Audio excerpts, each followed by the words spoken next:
Hello everyone, welcome back to my channel. Hi am Sunny and I am a software engineer. आज इस video में हम बात करने वाले हैं बहुत ही इंपॉर्टेंट टॉपिक के बारे में, जो है सैलरी नेगोशिएशन। ये इंपॉर्टेंट क्यों है? क्योंकि सबको पता है पैसे किसी अच्छे नहीं लगते, राइट। जब भी हर कोई जॉब स्विच के लिए जाता है या फिर कोई पहली बार अपने पहले जॉब के लिए जाता है, तो हमेशा इंटरव्यू प्रोसेस में एक इंपॉर्टेंट डिस्कशन होता है, वो है salary negotiation with your HR और रिक्रूटर, ठीक है। आज उसी पे बात करेंगे, ठीक है। आज आपको मैं सारे कंपोनेंट्स बताऊंगा। बहुत बारी मैंने देखा है कि जनरली सेम कंपनी में दो सेम लेवल के software engineers generally are getting paid differently, ठीक है, and that too with a higher range, ठीक है। जनरली एक कंपनी में आप मान के चलो 10 to 15 लाख का रेंज होता है फॉर द सेम रोल। जैसे आप SD2 हो, सो SD2 का हो सकता है कि जो लोअर रेंज है वो 20 LPA है, जबकि हायर रेंज 35 LPA है, राइट। सो इसके बीच में जितने भी कंपोनेंट्स होते हैं, पहली बार आप नेगोशिएट कर रहे हो तो क्या क्या चीज़ें कंसिडर करना होता है, वो वीडियो में कवर करेंगे, ठीक है। और मुझे काफ़ी DM आते हैं रिलेटेड टू कंपनसेशन, जो कि डायरेक्टली मैं डिस्कस नहीं कर सकता, लाइक एग्जैक्ट नंबर्स नहीं बता सकता, but I can give you a solid understanding of different components, so that आप वो सारे कंपोनेंट पे नेगोशिएट कर पाओ सेपरेटली, एंड ओवरऑल जो आपका सैलरी या CTC बनेगा वो काफ़ी अच्छा आउटपुट होगा एट द एंड। सो बिना किसी देरी के स्टार्ट करते हैं। तो सबसे पहले समझते हैं कि ये सैलरी डिस्कशन पूरे इंटरव्यू प्रोसेस में कहाँ पे आता है। तो जनरली मैंने देखा है, जब भी लाइक दो पॉइंट होता है इंटरव्यू प्रोसेस में, जब आपसे रिक्रूटर या HR आपसे सैलरी एक्सपेक्टेशंस पूछेंगे, आपके प्रीवियस कंपनसेशन पूछेंगे, ठीक है। तो it could be at the start of the interview, ठीक है, पहले राउंड में या दूसरे राउंड में, जब भी आपका रिक्रूटर डिस्कशन चल रहा है, when they are explaining the job role, they would also like to understand your expectation in terms of compensation, ठीक है। तो उसमें कभी कभी ऐसा होता है कि आपसे प्रीवियस सैलरी पूछ लिया जाता है, and then based upon that वो अपना बजट बताएंगे, only if you ask. Otherwise they will ask you कि आपका एक्सपेक्टेशन कितना है, एंड जो भी आप बताते हो वो अकॉर्डिंगली आपको बताते हैं कि this is the budget, and उसके अकॉर्डिंग आप डिस्कशन आगे लेके जाते हो। इंटरव्यू प्रोसेस स्टार्ट होता है, एंड एट द एंड में यू गेट समवॉट सिमिलर, थोड़ा 19-20 होगा, बट वो सैलरी आपको मिलता है। But I am here to optimise this particular discussion, ठीक है। तो आप कैसे अपने सैलरी या CTC को इंक्रीज करें, अच्छे से नेगोशिएट करें, प्लस आपको किन किन चीज़ों का ध्यान रखना है, क्या चीज़ें आपको रिवील करना है आपके एंड से, क्या चीज़ें आपको एज अ हिंट लेना है, एंड कैसे बेसिकली एट द एंड आपको मैक्सिमम CTC मिल जाए, ठीक है, ये आपका टारगेट होगा।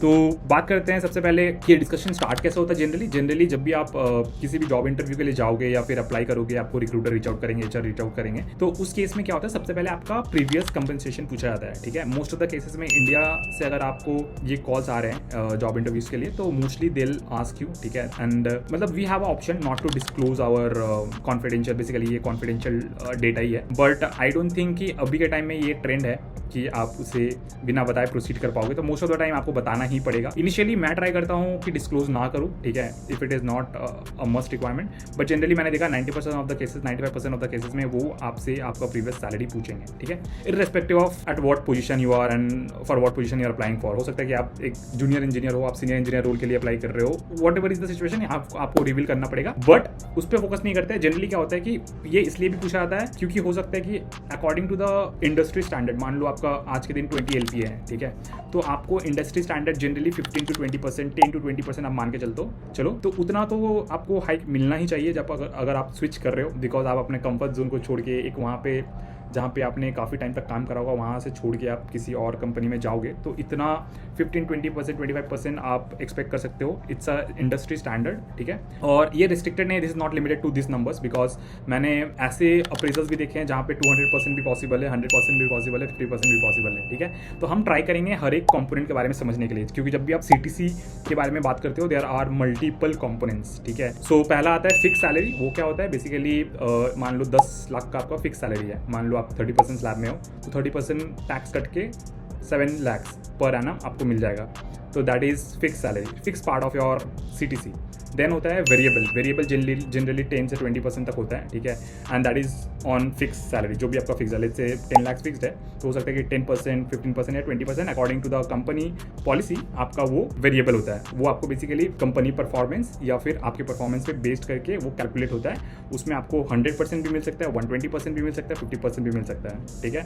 मतलब द टारगेट इज की आपको ओवरऑल एक certain amount of fixed salary आपको एज अ वेरिएबल मिलेगा eight the end of your financial year. You could say कि जब भी आपका अप्रेजल टाइम चलता है, जब भी आपका हाइक का डिस्कशन होता है, during that time, generally companies में ये फरवरी मार्च वाले टाइम में होता है, ठीक है। सो ये वन टाइम कंपोनेंट होता है, बोल सकते हो, जो आपको ईयर के एंड में मिलता है, ठीक है। ये समझ में आ गया। तीसरा जो कंपोनेंट होता है वो होता है RSUs या ESOPs, ठीक है। RSUs बेसिकली स्टॉक्स है, ठीक है। अगर कंपनी पब्लिक कंपनी है जैसे पेपल हो गया, गूगल, माइक्रोसॉफ्ट, अमेजोन, वॉलमार्ट, ऐसे कंपनीज है तो they will give you RSUs। Basically ये क्या होता है, स्टॉक्स ऑप्शंस होते हैं जहाँ पे आपको कुछ शेयर्स मिलते हैं उस कंपनी के, ठीक है। बट इमीडिएटली आप उसको सेल नहीं कर सकते, आपको अलॉट हो जाएगा इनिशियली एंड देन वो वेस्ट होता है, उसका वेस्टिंग पीरियड होता है। मतलब मान के चलो किसी कंपनी का 1 साल हुआ, किसी कंपनी का 3 साल हुआ, तो उसके बाद ही आप उस पर्टिकुलर अमाउंट को सेल करके आप वो पैसे रिडीम कर पाओगे, ठीक है। तो इसमें जो चीज़ समझने वाली होती है कि जनरली ये जो RSUs होते हैं वो भी अराउंड 20 to 25% होते हैं based upon the company policy. ये वैरी करेगा, बट माय इंटेंशन है टू लेट यू नो कि ये कंपोनेंट्स होते हैं what you should ask for. बहुत सारे कंपनीज में even though they are a public company, उनके पास ये RSUs वाला ऑप्शन होता है but they don't provide, like मतलब बहुत सारे कंपनीज खुद से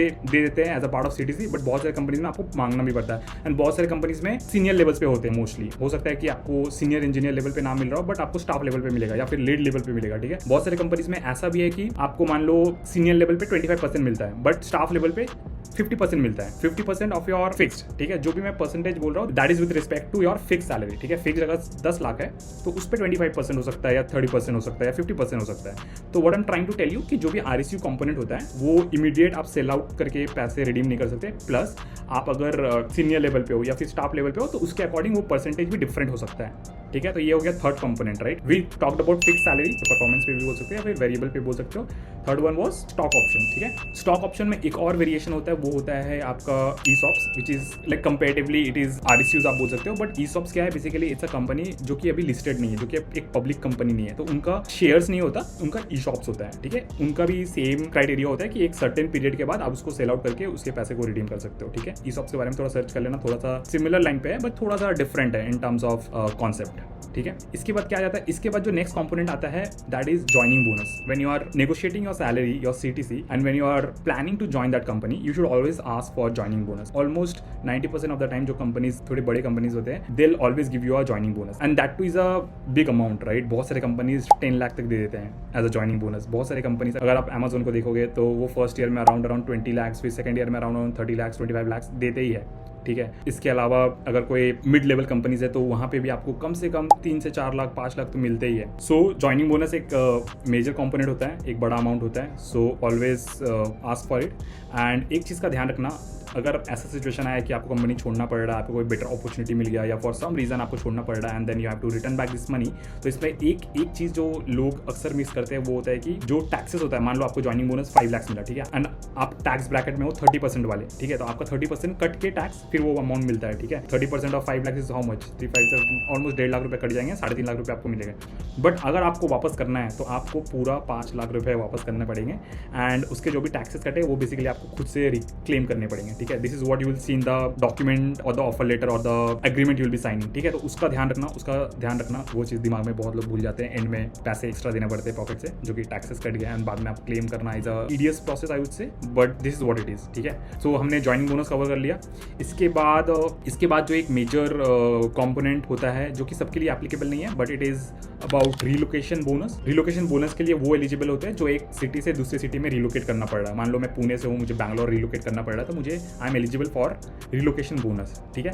अब रिलोकेशन बोनस भी काफ़ी बड़ा अमाउंट हो सकता है। द ओनली कंडीशन इज कि इट डिपेंड्स कि आप रिलोकेट कहाँ से कर रहे हो और आपके पास क्या क्या चीज़ें हैं रिलोकेट करने को। It could be all the furnitures, computer table, everything, every furniture, सब कुछ कंसिडर कर लो। डिपेंड करता है आप कहाँ से रिलोकेट कर रहे हो और क्या क्या चीज़ें रिलोकेट करना चाह रहे हो, ठीक है। It could be all the furnitures, it could be your vehicles, it could be everything. जो भी आप समझ लो, घर पे रहते हो, आपके जो भी सारे सामान है वो एक प्लेस से दूसरे प्लेस में ले जाना है, फ्लाइट का कॉस्ट, ट्रैवलिंग का विद इन द सिटी, जो भी कॉस्ट होता है सब कुछ आप रीइंबर्स कर सकते हो।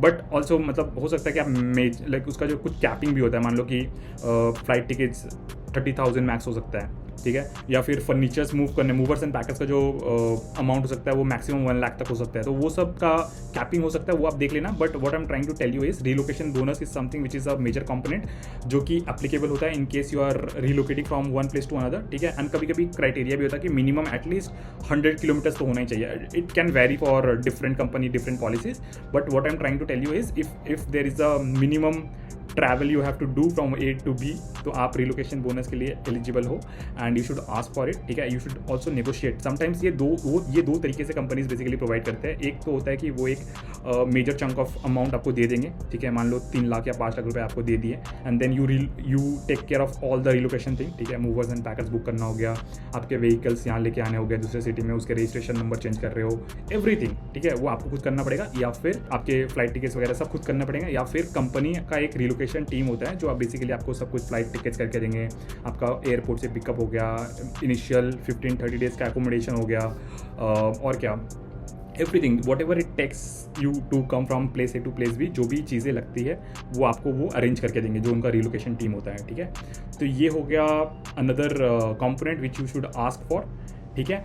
इसके अलावा आई डोंट थिंक और कुछ होता है। अगर मैंने कुछ मिस करा होगा तो आप भी मुझे बता सकते हो कमेंट में, we can discuss there, and I think yeah this is all of the components which you should consider when you are doing a salary negotiation, ठीक है। ये बेसिकली अराउंड सारे चीज़ें जो आपको पता होना चाहिए। मैंने देखा है बहुत सारे फ्रेशर्स को, बहुत सारे अर्ली इंजीनियर्स को ये पता ही नहीं होता है कि उनको कौन से कंपोनेंट खुद से मांगने हैं। जैसे बहुत बारी मेरे साथ ऐसा हुआ है कि मैंने अपने CT से में सामने से HR ने मुझे ज्वाइनिंग बोनस नहीं दिया, बट मैंने खुद मांगा है, एंड दैट अमाउंट जब मैंने मांगा है, नेगोशिएट करा है, that also goes to a good number, ठीक है। तो कभी कभी ऐसा होता है कि मतलब फॉर एग्जांपल आपने ज्वाइनिंग बोनस बोला तो उन्होंने मान लो बोला कि 2 लाख रुपए, तो आप नेगोशिएट करोगे तो वो 3, 4, 5 तक भी जा सकते हैं, depending upon which city you are going. Bangalore में यूजुअली बहुत हाई होता है, हैदराबाद में कंपेरेटिवली लो हो सकता है, तो ऐसी चीज़ें हैं।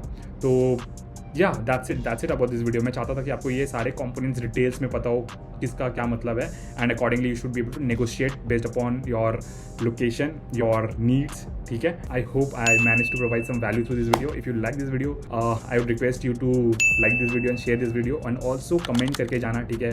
कुछ ना भी हो तो भी कमेंट करके जाना, वीडियो में एंगेजमेंट बढ़ता है, काफ़ी मेहनत लगता है ये वीडियोज़ बनाने में, तो आई वुड वांट कि ये वीडियो का रीच थोड़ा बढ़े। एंड अगर आप सॉफ्टवेयर इंजीनियर हो, आपको करियर ग्रोथ के लिए कुछ गाइडेंस चाहिए, तो आप मेरे चैनल को चेकआउट कर सकते हो, ब्राउज कर सकते हो, आपको बहुत सारे अच्छे कंटेंट मिल जाएंगे होपफुली। ऐसे ही और भी वीडियोस के लिए आप मुझे सब्सक्राइब कर सकते हो, नोटिफिकेशन बेल दबा सकते हो, और आपको मैं मिलूंगा नेक्स्ट वीडियो में। तब तक के लिए बाय।